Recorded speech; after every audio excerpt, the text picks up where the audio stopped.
Something that kills you or somebody around you. Falling from a building. Skydiving without a parachute. Maybe a stampede. Untied shoes. Monkeys. Ninjas for sure. The mafia.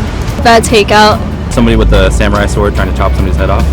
A bobcat. Oh, a bad dad joke is very deadly. So what do you consider lethal? For most, it's either the dangers they sense immediately around them, or it's based on an experience they had. We asked random people what they thought was the #1 killer of teens in America. Here's what they said.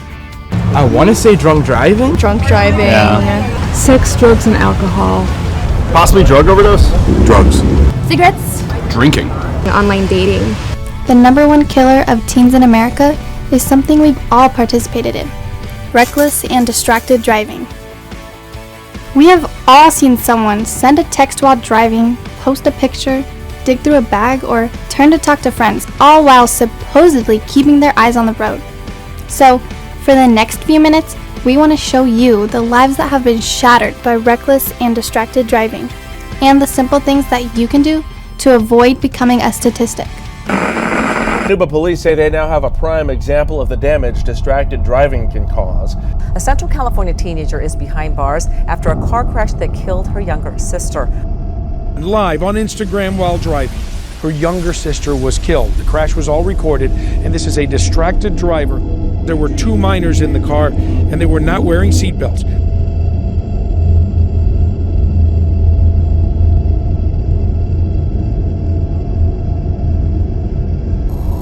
A life vigil to remember Christine Martinez, who was just 17 years old when she was killed in that crash.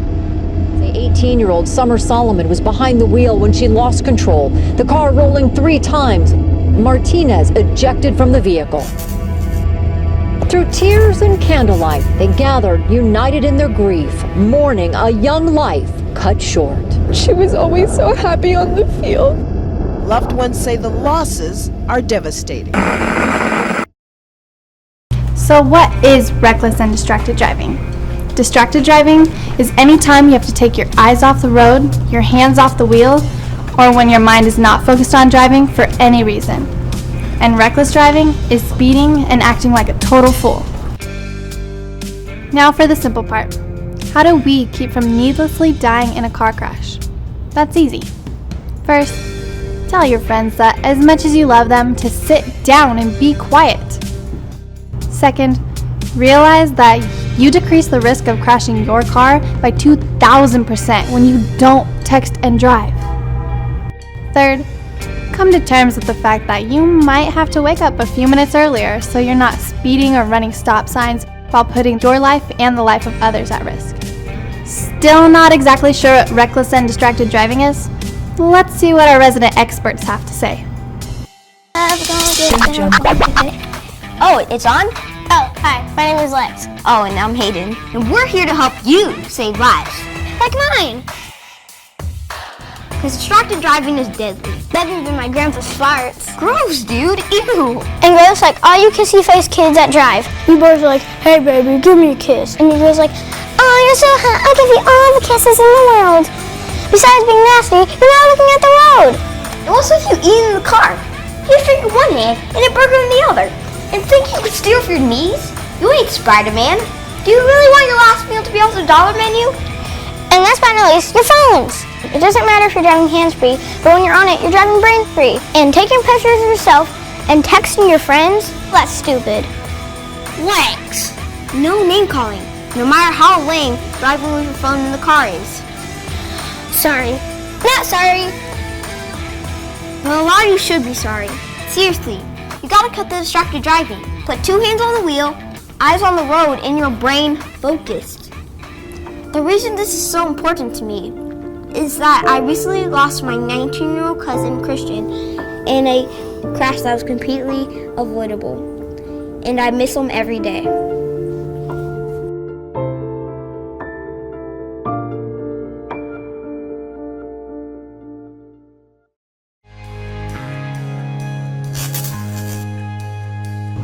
Let's see what's so distracting. What? Texting. Texting? I like to dance when I drive. Car dancing. Phones. trying to find the right song. Reading a book, food, I get distracted by directions a lot. Talking to friends. doing makeup. I admittedly have changed and drove before. I tried to write a paper on my laptop while I was driving. What we often hear from victims is that they never thought it would happen to them. That their son, daughter, friend, or classmate could be involved in a fatal car crash. And no one could imagine causing such a tragic event. Let me tell you about Donovan. He was my teammate. He was my son. He was a classmate. He was my best friend. He was my boyfriend. My son was my baby boy. I met Donovan in about 8th grade, and we just immediately became friends. We just connected. And I came here before my freshman year, and he was the first person that actually talked to me. Looking at how he interacted with others, it was something that made me proud. Donovan was definitely a people person. He attracted all kinds. I was playing line, and he was the running back, and I led block him all the way for a touchdown. And ever since then, we just became good friends. I see him as the leader of the pack. He would not only lead by example, but also try to help others sort through whatever they were going through in their own lives. A day I'll never forget. Life as I knew it ended forever. And then we were driving home. We were just kids having fun.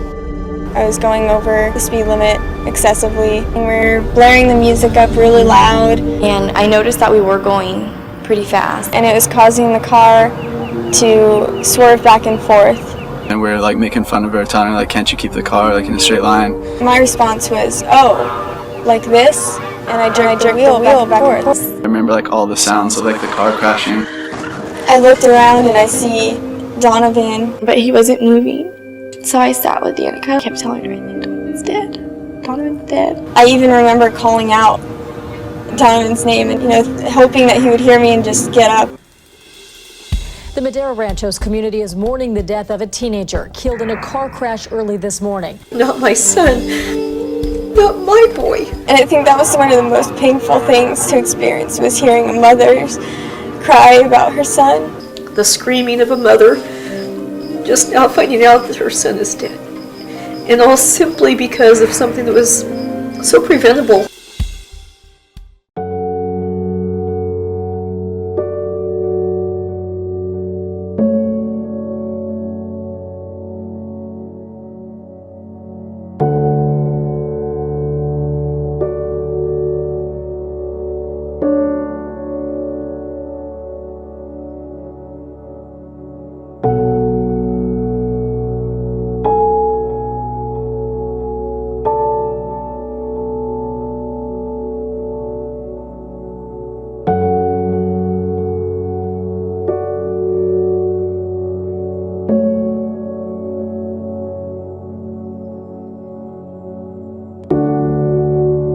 My life was shattered by distracted driving.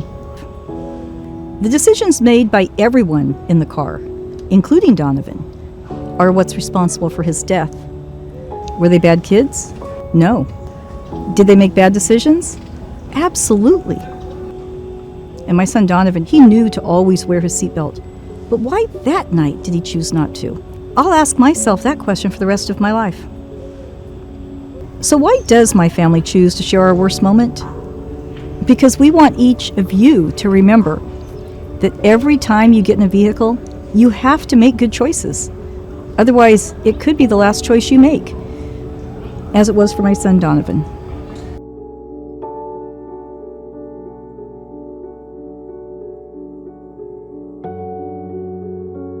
So we've heard the compelling stories. We've seen the stats, and you understand the simplicity of the message.